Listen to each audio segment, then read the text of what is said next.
En su poesía confluyen todas las excentricidades del lenguaje a través de una creatividad libérrima, asumida con oficio y audacia. Versos trepidantes aglutinan estas páginas, haciendo del dolor un acto histriónico, que mutila y se mutila, y donde la ternura subyace como un espejismo sin edenes ni regresos. Una de las voces más representativas e innovadoras de la lírica ecuatoriana, una full de reinas, prestidigitadora de la palabra, de esas que, si todo está escrito bajo el sol, se trepa sobre el sol y escribe. Bienvenida al Centro Ecuatoriano Norteamericano de Guayaquil, Sonia Manzano. Cuéntanos un poco de los inicios literarios. ¿Fue siempre aparejado al aprendizaje musical? ¿Era un componente más? ¿Era un divertimento? ¿O cómo se planteó? ¿Se plantearon las dos formas de arte? Yo pienso que las dos formas de arte no solamente podría decir que están relacionadas, sino que podría decir que constituyen un solo núcleo, constituyen un solo núcleo. ¿En tu caso? Yo pienso que en la generalidad casi total de los casos, ¿ya? Porque la literatura debe de tener cadencia, ¿ya? El concepto por sí solo no puede entrar como un supositorio, perdón la comparación. No hay problema. No puede entrar como un supositorio. El concepto tiene que entrar, tiene que ingresar primero por su calidad fonética, ¿no? Primero por su calidad fonética. Con esto no estoy queriendo decir pues que toda la literatura tiene que ser cadenciosa como la de los modernistas, ¿ya? Pero ¿cuántos conceptos, cuántos contenidos, cuántas ideas no se han malogrado porque no han sabido traducirse a través de la palabra precisa, de la palabra que calza ese concepto? La palabra tiene que calzar como anillo al dedo al concepto y viceversa. Estoy muy tentado a preguntarte ahora algo que había pensado hacerlo más adelante. Has hecho referencia a la rapsoda, has hecho referencia a la velocidad de la escritura propiamente. ¿Existe en tu actividad musical algo similar también? ¿En tu selección de piezas que tocas, en tu gusto? A ver, yo pienso que en mi obra hay más intensidad que velocidad. No sé si me explico. Hay más intensidad que velocidad, ¿ya? Lo mío quizás no es una carrera hacia adelante, sino hacia el fondo, hacia el fondo. Con esto no quiero decir que yo apelo al automatismo de los surrealistas y que escribo todo lo que se me ocurre. No es así, ¿no?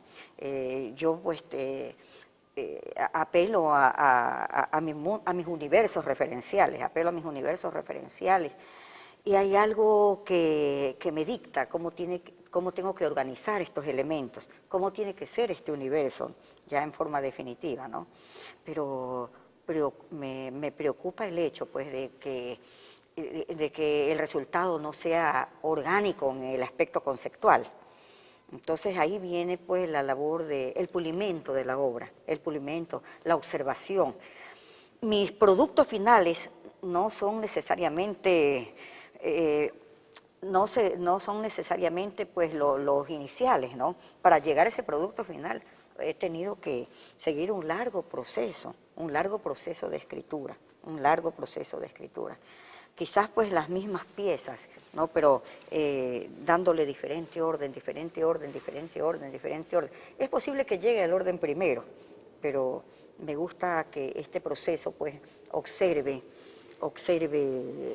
todo este camino pues de búsqueda, de reubicación, ¿no? Tú eres profesora también, ¿o has sido Yo soy profesora. ¿Tú concibes que haya algo de ese espíritu pedagógico que anima a todo profesor implícito en tu obra, como que el mensaje quiere volverse explícito o entendible de tal o cual manera? Sí,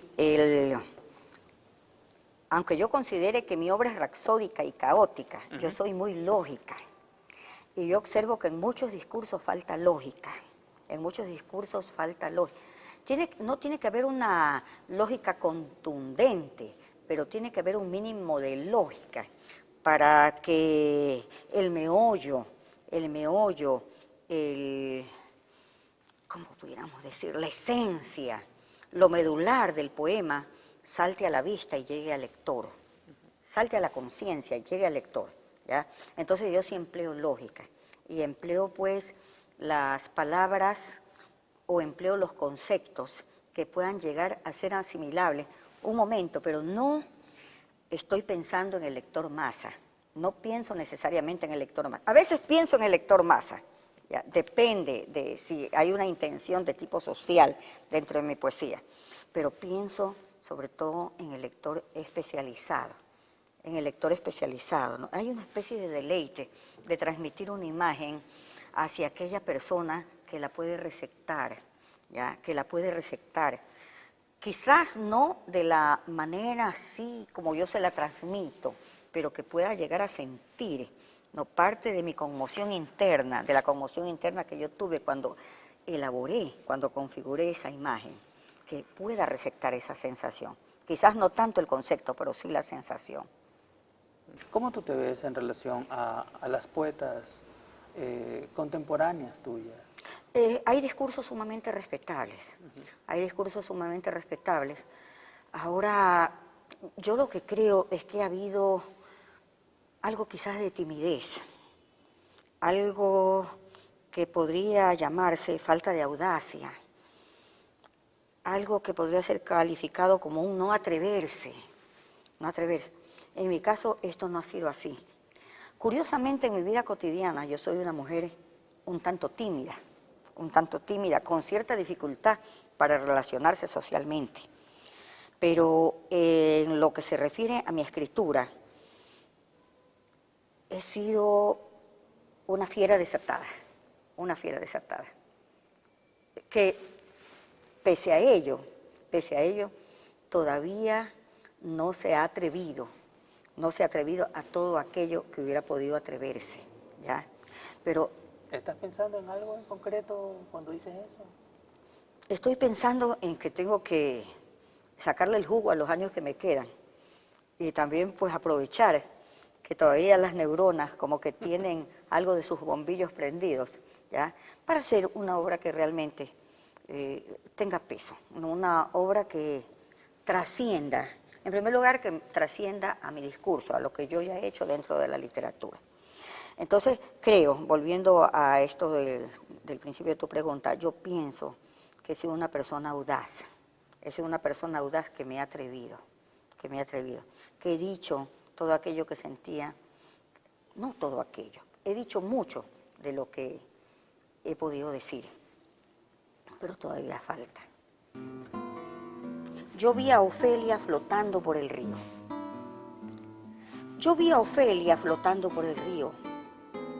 Quise coger las flores que aprotaban sus manos. Quise arreglar los bucles mojados de su muerte, pero su rictus triste se parecía al mío. Yo vi pasar a Ofelia y dejé que se fuera, con su ramo de flores y con su drama frío. Pude haberla cogido por sus hombros delgados, pero sus nardos leves crujieron conmovidos. Pude haberla amarrado a una vara de ortiga, pude hacer que encallara en un banco de ostiones, pude haberla cosido a una espiga de trigo, pero Ofelia llevaba lo que yo no tenía, un vestido flotante que surcaba canciones y a un demente flotando en sus ojos dormía.